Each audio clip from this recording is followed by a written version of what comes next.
नमस्कार विद्यार्थी मित्रों, स्वागत है आपનું ફરી એક વખત એસએન વિદ્યાલયના આ ઈ લર્નિંગ પ્રોગ્રામમાં। વિદ્યાર્થી મિત્રો, હું છું જયેશ પરમાર। મિત્રો, આજના સેશનમાં આપણે કોષ જે છે એનું વિહંગાવલોકન ટોપિક જે છે એમાં કોષ દિવાલ, ત્યારબાદ કોષ રસ સ્તર છે, કોષ કેન્દ્ર છે અને કોષ રસ છે એની માહિતી મેળવી હતી। એથી વધારે માહિતી જે છે એની ચર્ચા કરવાના છે। આવો શરૂ કરીએ કોષનું વિહંગાવલોકન।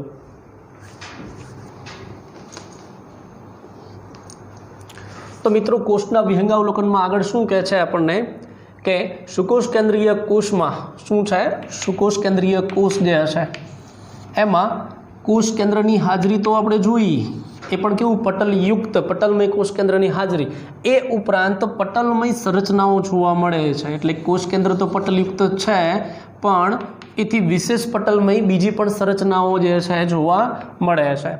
अने जेने शुं कही शकाय तो के जेने अंगिकाओ कहे छे, जेने अंगिकाओ कहेवामां आवे छे, एटले के कोषीय अंगिका एवुं कही शकाय छे। बराबर। कोषमां आवेली कोषीय अंगिकाओ, कोषमां आवेली कोषीय अंगिकाओ जे कहे छे जेवी के शुं छे अंतकोषरस जाळ, त्यारबाद जोवा मळे छे गोल्गीकाय, गोल्गीकाय गोल्गी बॉडी तरीके पण ओळखाय छे। त्यारबाद आवे छे लाइसोसोम्स, त्यारबाद कणापसूत्र जे छे, सूक्ष्मकाय है, रसधानीओ है, वगैरह रचनाओं जे छे आ बधी रचना केवी छे, पटलमय रचना है। केवी छे? पटलमय रचना। बराबर। तो पटलमय रचना धरावती अंगिकाओ जे छे अंतकोषरस जाळ, गोल्गीकाय है, लाइसोसोम है, कणापसूत्र, सूक्ष्मकाय जे छे, रसधानीओ है। बराबर। अने वनस्पति कोष होय तो हरितकण जे छे तो ए रचना जे छे समावेश करी शकाय छे पटलमय अंगिका तरीके। बराबर। आगळ शुं कहे छे मित्रों, आदिकोष केंद्रीय कोषमां सुकोष केंद्रीय कोषनी तो बात करी पण आदिकोष केंद्रीय कोषमां आवी पटलमय अंगिकाओनो अभाव होय छे। एनो मतलब एनी हाजरी क्यांय जोवा मळती नथी। खास अभाव शब्द याद राखजो। आदिकोष केंद्रीय कोषमां शुं होय छे? पटलमय अंगिकानो अभाव जोवा मळे छे। तो दौड़ीए फटाफट एक सुकोष केंद्रीय कोष। तो सुकोष केंद्रीय कोष जे छे मित्रों, प्राणी कोषनी बात करीए तो एमां कोष दीवाल ना होय पण शुं हशे? सौथी बहार तरफ कोष रस स्तर, कोष रस स्तर। बराबर। त्यारबाद एनी अंदर तरफ मध्य में शुं छे तो कोष केंद्र, केवी छे? पटलमय रचना। बराबर। कोष केंद्र जे छे एनी अंदर तरफ जनिन्द्रव्य रंगसूत्र स्वरूपे आवेल छे। बराबर।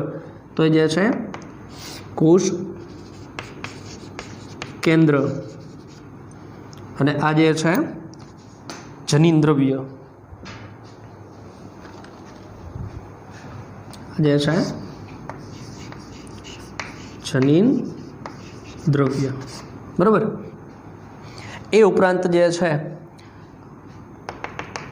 अर्धतल आधारक जोवा मळे छे, जेने शुं कीधुं हतुं आपणे?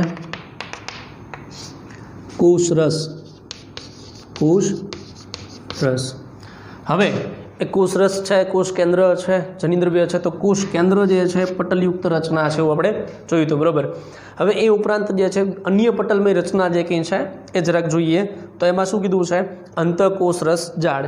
हवे अंतकोषरस जाळ जे है एनी वात करीए मित्रों तो अंतकोषरस जाळ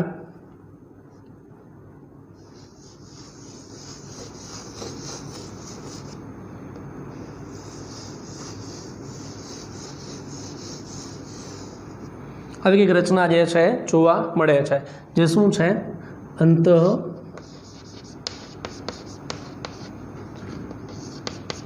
કોષ રસ જાળ। મિત્રો એને આ જે છે એન્ડોપ્લાઝમિક રેટિક્યુલમ તરીકે ઓળખી શકાય ઇંગ્લિશમાં। તો અંતઃ અંદરની તરફ આવેલ, પણ અંદર કોની અંદર? તો કે કોષ રસની અંદર।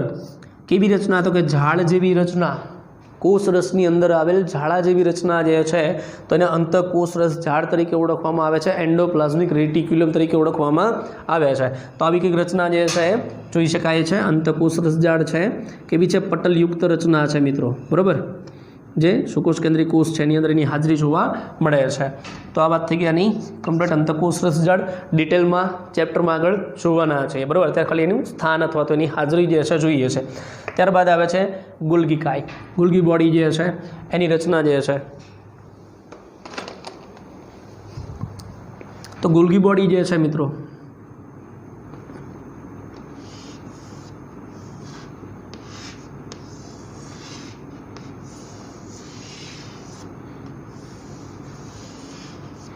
આવી રચના જે છે ગોલ્ગી બોડી એટલે કે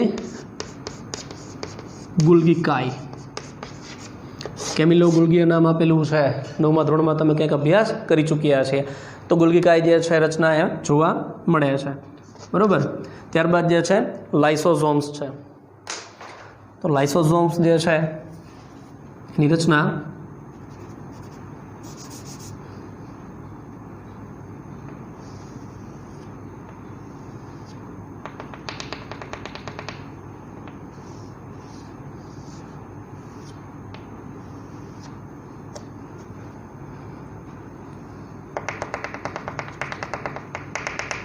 આવી રચના જોવા મળે તે શું છે, લાઇસોઝોમ છે, લાઇસોઝોમ બરાબર। ત્યારબાદ કણાભસૂત્ર,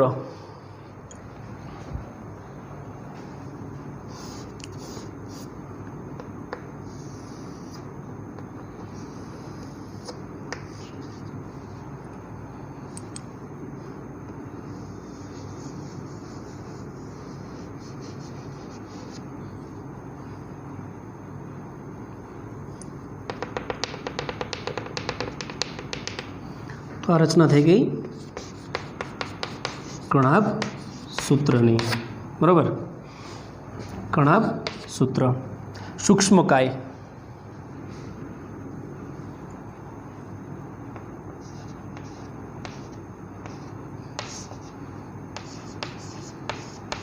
નામ જ એનું સૂક્ષ્મ છે, કાય એટલે રચના, સૂક્ષ્મ રચનાઓ જોવા મળે છે સૂક્ષ્મ કાય।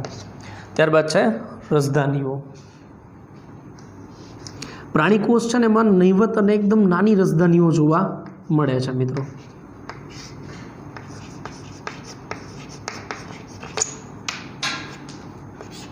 પણ વનસ્પતિ કોષની લાક્ષણિકતા છે, વનસ્પતિ કોષ છે એમાં તો 90 થી 95% જેટલું કદ જે છે વનસ્પતિ કોષનું રસધાની રોકી શકે છે બરાબર। તો એમાં એ લાક્ષણિક છે એવું કહી શકાય છે। અને આ ઉપરાંત મિત્રો જે છે આ પ્રાણી કોષ છે, કયો કોષ છે તો કે સુકોષ કેન્દ્રીય,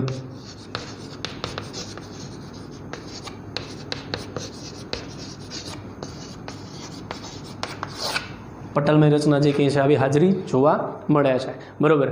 હવે આ જે આપણે રચના દર્શાવી છે મિત્રો, આદિ જે કહી શકાય અંતઃકોષ રસજાળ છે, કણાભસૂત્ર છે, ગોલ્ગી કાય છે, રસધાની છે, લાઇસોઝોમ છે, સૂક્ષ્મકાય છે બરાબર। એ ઉપરાંત કોષ કેન્દ્ર, તો આ જે કંઈ પટલમય રચના જે છે એનો આદિકોષ કેન્દ્રીય કોષમાં શું જોવા મળે છે, એની હાજરી જોવા મળતી નથી, એટલે કે અભાવ હોય છે। ખ્યાલ આવે છે મિત્રો? તો આ રીતે જે છે એ કહી શકાય કે ભાઈ સુકોષ કેન્દ્રીય કોષ જે છે એ કોષ કેન્દ્ર ઉપરાંત જે છે એ પટલમય સંરચનાઓ જે છે જોવા મળે છે, ધરાવે છે બરાબર। જોઈએ આગળ હજી જે કહી શકાય કે ભાઈ કોષનું વિહંગાવલોકન છે એમાં આપણે હજી કેટલું અવલોકન કરવાનું બાકી છે। તો મિત્રો કોષ જે છે એના વિહંગાવલોકનની આપણે વાત કરીએ તો એની અંદર અન્ય જે છે એ ગતિની રચના છે રિબોઝોમ્સ। મિત્રો આ પણ કોષની કોષીય અંગિકા તરીકે એને લેવામાં આવે છે, પણ આ વિશિષ્ટ શા માટે અલગથી લેવામાં આવે છે, કેમ કોષની અંગિકા જે છે એમાં સાથે સાથે એનો ઉલ્લેખ ના કર્યો બરાબર। તો જોઈએ કે કેવી રચના છે। તો રિબોઝોમ્સ જે છે એની વાત કરીએ તો તે પટલવિહીન રચના છે। હવે જો મિત્રો આપણે સુકોષ કેન્દ્રીય કોષ માટે વાત કરીએ તો પટલમય રચનાઓ જે છે એની વાત કરી હતી। રિબોઝોમ કેવી રચના છે, પટલવિહીન રચના છે બરાબર, કે જે સુકોષ કેન્દ્રીય કોષ તેમજ આદિકોષ કેન્દ્રીય કોષ, સુકોષ કેન્દ્રીય તેમજ આદિકોષ કેન્દ્રીય બંને પ્રકારના કોષમાં જોવા મળે છે। જોજો પટલવિહીન રચના છે, સુકોષ કેન્દ્રીય તેમજ આદિકોષ કેન્દ્રીય કોષ બેયમાં જોવા મળતી રચના છે, એટલે થોડીક વિશિષ્ટ તો કહી શકાય છે। આગળ જોઈએ શું છે એની વિશેષતા। તો કોષમાં એવું નથી કે રિબોઝોમ જે છે, રિબોઝોમ છે એ માત્ર કોષ રસમાં જ જોવા મળે, એનો મતલબ કે એવું નહીં કોષ રસમાં જ રિબોઝોમ હોય, એ સિવાય પણ ક્યાંક એની હાજરી જોવા મળે છે. તો પરંતુ તે સિવાય બે અંગિકાઓ જેવી કે એટલે કોષરસ સિવાય બે અંગિકા છે, જે શું કીધું છે તો કે એક છે હરિતકણ, પહેલું છે હરિતકણ, પણ હરિતકણ વનસ્પતિ કોષમાં જ જોવા મળે છે, ક્લોરોપ્લાસ્ટ, બરોબર, પ્રાણી કોષમાં ના હોય. અને બીજું કણાભસૂત્ર જે છે, તો કણાભસૂત્ર જે છે વનસ્પતિ પ્રાણી બંનેમાં જોવા મળે. તો હરિતકણ અને કણાભસૂત્ર જે છે એની અંદર પણ જોવા મળે છે. એનો મતલબ શું કે પહેલી લાક્ષણિકતા પટલ વિહીન છે, બીજું શું સુકોષ કેન્દ્રી તેમજ આદિકોષ કેન્દ્રી બે કોષમાં એની હાજરી જોવા મળે. આ ઉપરાંત કોષરસ સિવાય જે છે રિબોઝોમ છે એ અંગિકાઓમાં પણ જોવા મળે. કઈ કઈ તો કે હરિતકણ અને કણાભસૂત્ર. એ ઉપરાંત હજી જોઈએ જરાક તો આ ઉપરાંત તે કણિકામય અંતકોષરસ જાળ જે છે એની સપાટી ઉપર જોવા મળે છે. અંતકોષરસ જાળ જે છે પણ કેવી કણિકામય અંતકોષરસ જાળ છે એના બે પ્રકાર, જ્યારે આપણે ટોપિક જોવાના છે અંતકોષરસ જાળ ત્યારે ડિટેલમાં જોઈશું કે એના બે પ્રકાર પડે છે. એક જે છે કણિકામય અંતકોષરસ જાળ અને બીજું છે કણિકા વિહીન છે, રફ એન્ડોપ્લાઝમિક રેટિક્યુલમ અને સ્મૂથ એન્ડોપ્લાઝમિક રેટિક્યુલમ, બરોબર. તો બે પ્રકાર છે. આગળ શું કહે છે કે પ્રાણી કોષ જે છે એમાં પટલ વિહીન અંગિકા જોવા મળે છે. આગળ જે છે આપણે પટલ યુક્ત જોયું તો પટલ વિહીન અંગિકા જોવા મળે છે, જેને શું કહેવાય તો કે તારા કેન્દ્ર તરીકે ઓળખવામાં આવે છે. શું કહેવાય છે? તારા કેન્દ્ર. તારા કેન્દ્ર રચના કેવી છે તો કે રિબોઝોમ પણ પટલ વિહીન, તારા કેન્દ્ર પણ પટલ વિહીન, પણ ફેર કેટલો, રિબોઝોમ જે છે એ બધે જોવા મળે. સુકોષ કેન્દ્રીય કોષમાં આદિકોષ કેન્દ્રીય કોષ, તો કોષના પ્રકાર જ આપણે બે પાડેલા છે, સુકોષ કેન્દ્રીય આદિકોષ કેન્દ્રીય, બરોબર. પછી બીજું પ્રાણી કોષ વનસ્પતિ કોષ, તો વનસ્પતિ કોષમાં હરિતકણમાં, પ્રાણી કોષની અંદર કણાભસૂત્રમાં તો જોવા મળે જ છે. તો એનો મતલબ એવું કે અત્ર તત્ર સર્વત્ર બધે જોવા મળે. તો આ પટલ વિહીન રચના બધે જોવા મળે. પણ આ તારા કેન્દ્ર જે છે એ પણ પટલ વિહીન રચના છે, પણ એ માત્ર પ્રાણી કોષમાં જ જોવા મળે છે. અને એનું કાર્ય શું છે તો કોષ વિભાજનમાં, કોષ છે એ વિભાજિત થઈને એકમાંથી બે બંનેની સંખ્યામાં વધારો થાય તો કોષ વિભાજનની અંદર જે છે એ મદદરૂપ થાય છે. મિત્રો, જ્યારે આપણે તારા કેન્દ્રનો ટોપિક ડિટેલમાં ભણીશું અથવા તો જ્યારે કોષ વિભાજન છે એનું ચેપ્ટર જ્યારે ભણીશું ત્યારે ખ્યાલ આવશે કે તારા કેન્દ્ર છે એનું મહત્ત્વ કેટલું છે.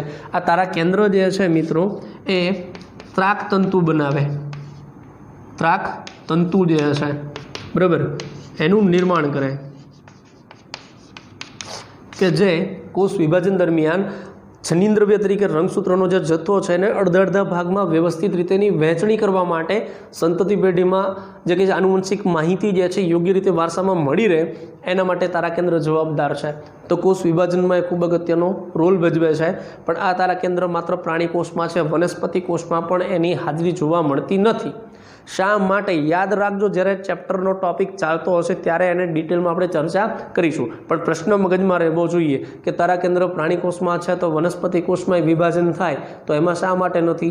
જ્યારે ચેપ્ટરને ડિટેલમાં ભણશું ત્યારે એ વસ્તુ જોવાની થશે, બરાબર. તો મિત્રો, અહીં સુધી જે છે ખ્યાલ આવે છે કે અગત્યની જે કંઈ રચના જે છે સુકોષ કેન્દ્રીય કોષ છે એની અંદર અંતકોષ રસજાળ છે, કણાભસૂત્ર જે છે, એ ઉપરાંત જે કે છે ગુલ્ગીકાઈ જે છે, લાઇસોઝોમ છે, રજધાનીઓ છે, બરાબર. તો આવી રચનાઓ જે છે પટલમય રચના જોવા મળે છે, બરાબર.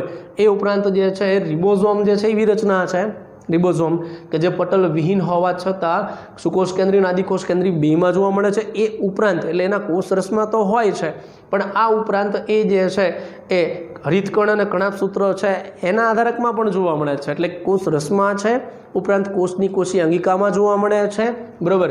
અને એ ઉપરાંત જે કે અંતકોષ રસજાળ છે એની સપાટી ઉપર પણ જોવા મળે છે.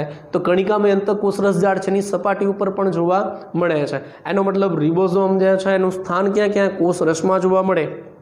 આદિકોષ કેન્દ્રીય કોષ, સુકોષ કેન્દ્રીય કોષ બેના કોષ રસમાં હોય.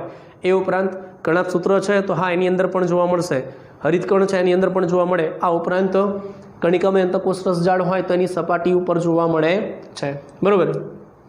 પ્રાણી કોષ જે છે, પ્રાણી કોષ છે એમાં પટલ વિહીન અંગિકા જે છે કઈ તો કે તારા કેન્દ્ર જોવા મળે છે. અને આ તારા કેન્દ્ર જે છે કોષ વિભાજનમાં મદદ કરે છે, પણ ખાસ તારા કેન્દ્ર પ્રાણી કોષમાં જોવા મળે છે, વનસ્પતિ કોષમાં એ જોવા મળતું નથી. તો મિત્રો, મળીએ આના પછીના નેક્સ્ટ સેશનમાં. ત્યાં સુધી આવજો.